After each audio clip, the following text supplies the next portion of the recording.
ಸಾಮಾನ್ಯವಾಗಿ ತಾಯಿಯ ಎದೆ ಹಾಲು ಅಮೃತಕ್ಕೆ ಸಮ.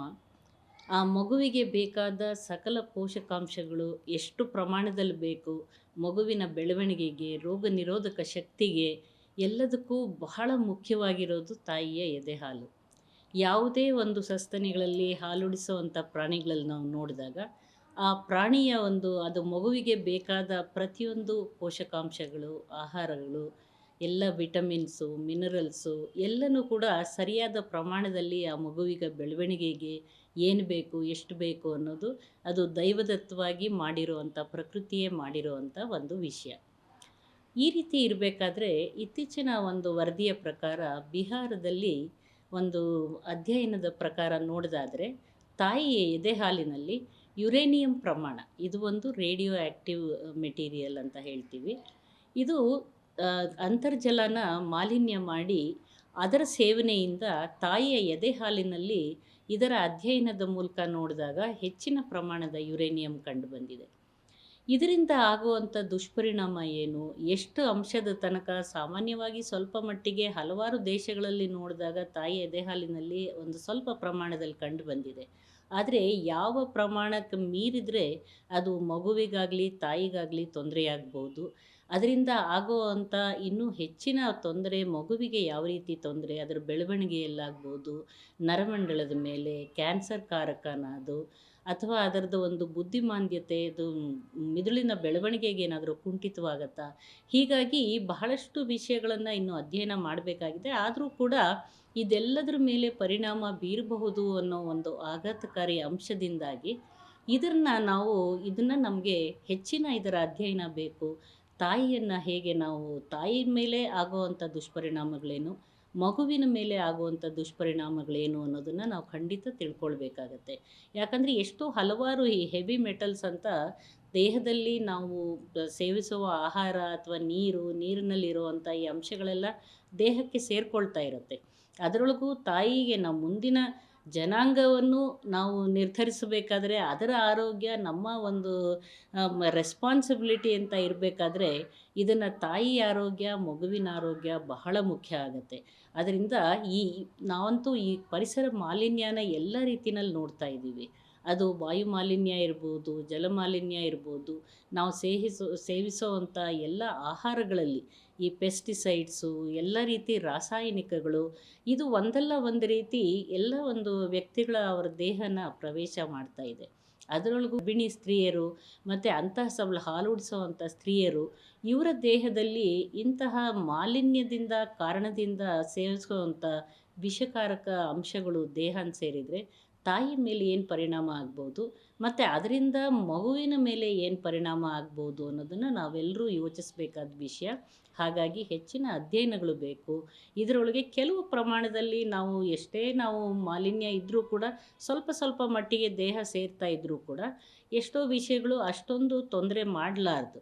ಆದರೂ ಕೂಡ ಹೆಚ್ಚಿನ ಪ್ರಮಾಣದಲ್ಲಿ ಬಂದಾಗ ಅದು ಖಂಡಿತವಾಗ್ಲೂ ಕೂಡ ಮಗುವಿಗೆ ತೊಂದರೆ ಆಗುತ್ತೆ. ಈ ಯುರೇನಿಯಂ ಅಂಶ ಒಂದು ರೇಡಿಯೋ ಆ್ಯಕ್ಟಿವ್ ಅದು ಮೆಟೀರಿಯಲ್ ಅದು. ಇದನ್ನು ಈ ಬಂಡೆಗಳಲ್ಲಿ ಗ್ರಾನೈಟು ಅಥವಾ ಬಂಡೆ ಒಡೆದಾಗ ಇಂತಹ ಮೈನಿಂಗ್ ಆ್ಯಕ್ಟಿವಿಟೀಸ್ ಇಂಥ ಸಮಯದಲ್ಲಿ ಅದು ಅಂತರ್ಜಲನ ಹೋಗಿ ಸೇರಿಕೊಳ್ಳುವಂಥ ಸಾಧ್ಯತೆಗಳಿರುತ್ತೆ. ಹಾಗಾಗಿ ಬಹುಶಃ ಬಿಹಾರದಲ್ಲಿ ಅವರು ಮಾಡಿರೋ ಅಧ್ಯಯನದಲ್ಲಿ ಈ ರೀತಿಯಾಗಿ ಹೆಚ್ಚಿನ ಅಂಶ ಯುರೇನಿಯಂ ಇರೋದು ತಾಯಿಯ ಹಾಲಿನಲ್ಲಿ ಬೆಳಕಿಗೆ ಬಂದಿದೆ.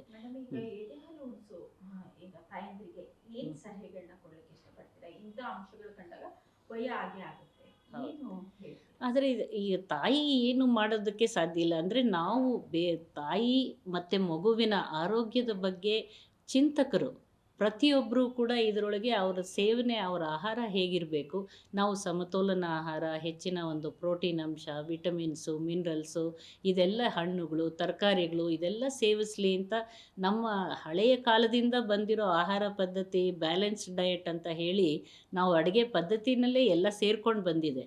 ಆದರೆ ಇತ್ತೀಚಿನ ದಿನಗಳಲ್ಲಿ ಈ ಪರಿಸರ ಮಾಲಿನ್ಯ ಆಗ್ತಾ ಇರೋದನ್ನು ತಡೆಗಟ್ಟೋದಕ್ಕೆ ಚಿಂತಕರು ಮತ್ತು ಸಂಬಂಧಪಟ್ಟವರು, ಅಧಿಕಾರಿಗಳು, ಈ ಅಧ್ಯಯನ ಅಥವಾ ರಿಸರ್ಚ್ ಮಾಡೋ ಅಂಥವರು ಇದೆಲ್ಲ ಮಾಡಿ ನಮಗೆ ಒಂದು ಸರಿಯಾದ ಮಾಹಿತಿ ಕೊಟ್ಟಾಗ ನಾವು ತಾಯಿಗೆ, ಈಗ ನೀರು ಕುಡಿಲೇಬೇಕು, ಅವ್ರಿಗೆ ಯಾವ ನೀರು ಸಿಗತ್ತೆ ಆ ನೀರನ್ನು ಅವ್ರು ಕುಡಿಬೇಕು. ಅದರೊಳಗೆ ಆದರೆ ತಾಯಿಗೇನು ಗೊತ್ತಿರುತ್ತೆ ಅದರೊಳಗೆ ಏನು ಅಂಶ ಇದೆ, ಯಾವ ಒಂದು ಕೆಟ್ಟ ಅಂಶ ಅದರೊಳಗಿರ್ಬೋದು, ನನ್ನ ಮಗುವಿಗೆ ನಾಳೆ ಅದರಿಂದ ತೊಂದರೆ ಆಗುತ್ತಾ, ಇದು ಯಾವುದೂ ಅವಳ ಗಮನಕ್ಕೆ ಬರದಂಗೆ ಅವಳು ಆಹಾರ ಸೇವಿಸ್ತಾ ಇರ್ತಾಳೆ, ಅಲ್ಲಿ ನೀರು ಕುಡಿತಾ ಇರ್ತಾಳೆ. ಈಗ ಅದು ಯುರೇನಿಯಂ ಹೆಚ್ಚಾದ್ರೆ ಏನಾಗುತ್ತೆ ಮೇಡಮ್? ಯಾವ ಡಿಸೀಸಸ್? ಸಾಮಾನ್ಯವಾಗಿ ಯುರೇನಿಯಂ ಅಂಶ ತಾಯಿಯ ದೇಹ ಹೊಕ್ಕಾಗ ಅದರಲ್ಲಿ ಅವಳ ಒಂದು ಮೂತ್ರದ ಮೂಲಕ ಅದು ದೇಹದಿಂದ ಹೊರಗೆ ಹೋಗುತ್ತೆ. ಹೆಚ್ಚಿನ ಅಂಶ ಇದ್ದರೆ ಈ ರೀತಿ ತಾಯಿಯ ಎದೆಹಾಲಿನಲ್ಲೂ ಇದ್ದಾಗ ಮಗುವಿನ ದೇಹನ ಸೇರುವಂಥ ಪ್ರಮೇಯ ಇರುತ್ತೆ. ಇಂತಹ ಸಂದರ್ಭದಲ್ಲಿ ಯುರೇನಿಯಮಿಂದ ಕೆಲವು ತೊಂದರೆಗಳು ಉಂಟಾಗುತ್ತೆ ಅಂತ ಕೆಲವು ಅಧ್ಯಯನಗಳು ಹೇಳುತ್ತೆ.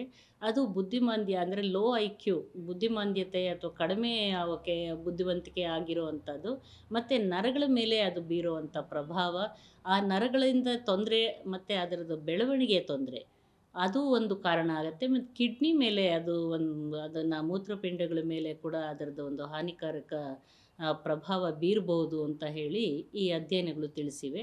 ಇನ್ನೂ ಹೆಚ್ಚಿನ ಸೇವನೆಯಿಂದ ಇನ್ನೂ ಏನೇನು ತೊಂದರೆ ಆಗ್ಬೋದು ಅಂತ ಒಂದು ಹೆಚ್ಚಿನ ಅಧ್ಯಯನಗಳು ಕೂಡ ಅವಶ್ಯಕತೆ ಅಂದ್ರೆ ಇದೆ. ಈಗ ಬೋರ್ ನೀರ್ ಕುಡಿದ್ರೆ ಹೆಂಗಾಗುತ್ತೆ ಅನ್ನುವಂತ ಒಂದು ಟಾಕ್ಗಳು ಕೂಡ ಕೇಳಿ ಬರ್ತಾ ಇದೆ. ಹೌದು. ಈಗ ಅಂತರ್ಜಲ ಮಾಲಿನ್ಯ ನೀರು ಭೂಮಿ ಒಳಗೆ ಇಳಿದು ಆ ನೀರಿನ ಜೊತೆ ಅದನ್ನು ಮಾಲಿನ್ಯ ಮಾಡಿದಾಗ ಅದೇ ನೀರನ್ನು ಕುಡಿದಾಗ ಇಂತಹ ಇದು ತೊಂದರೆಗಳು ಬರುತ್ತೆ. ಅಂದರೆ ಸರಿಯಾದ ರೀತಿ ಒಂದು ವಾಟರ್ ಮ್ಯಾನೇಜ್ಮೆಂಟ್ ಅಂತ ಈ ಕುಡಿಯೋ ನೀರನ್ನು ಅವರು ಇದನ್ನು ಯಾವ ಪೂರೈಕೆ ಮಾಡ್ತಾರೋ ಆ ಕುಡಿಯೋ ನೀರನ್ನು ಸರಿಯಾದ ರೀತಿಯ ಕುಡಿಯೋ ನೀರಿನ ಪೂರೈಕೆ ಮಾಡಿ ಅದರ ಬಳಕೆ ಮಾಡಿ. ಯಾಕಂದರೆ ಯಾವುದೇ ನೀರು ಸಿಗಲಿಲ್ಲ ಹಲವಾರು ಕಡೆಗಳಲ್ಲಿ ಇನ್ನೂ ಒಂದು ಸರಿಯಾದ ಕುಡಿಯೋ ನೀರಿಗೆ ಕೂಡ ಅವರಿಗೆ ತೊಂದರೆಗಳಿರೋದನ್ನು ನಾವು ನೋಡ್ತಾ ಇರ್ತೀವಿ. ಹಾಗಿರಬೇಕಾದ್ರೆ ಸರಿಯಾದ ರೀತಿಯ ಒಂದು ಅದರೊಳಗೂ ಗರ್ಭಿಣಿ ಸ್ತ್ರೀಯರು ಸೇವಿಸುವಂಥ ನೀರು, ಅದನ್ನು ಸರಿಯಾದ ನೀರಿದೆಯಾ, ಅದರೊಳಗೆ ಎಲ್ಲ ಪ್ರಮಾಣಗಳು ಸರಿಯಾಗಿದೆಯಾ, ಈ ಥರ ಹೆವಿ ಮೆಟಲ್ಸ್ ಕಂಟ್ಯಾಮಿನೇಷನ್ ಅಥವಾ ಪೊಲ್ಯೂಷನ್ ಆಗಿಲ್ವಾ ಅನ್ನೋದನ್ನು ಖಂಡಿತವಾಗ್ಲೂ ಇದು ಸೇವಿಸೋದೊಂದು ಆಹಾರ, ಕುಡಿಯೋದು ಒಂದು ನೀರು, ಅದು ಒಂದು ಯಾವುದೇ ಒಂದು ರೀತಿಯ ಮಾಲಿನ್ಯಕ್ಕೆ ಒಳಪಡದಂತೆ ಇರೋವಂಥದ್ದನ್ನು ನೋಡ್ಕೊಳ್ಳೋದು ಸಂಬಂಧಪಟ್ಟ ಎಲ್ಲರ ಕರ್ತವ್ಯ ಅಂತ ಖಂಡಿತ ಹೇಳ್ಬೋದು.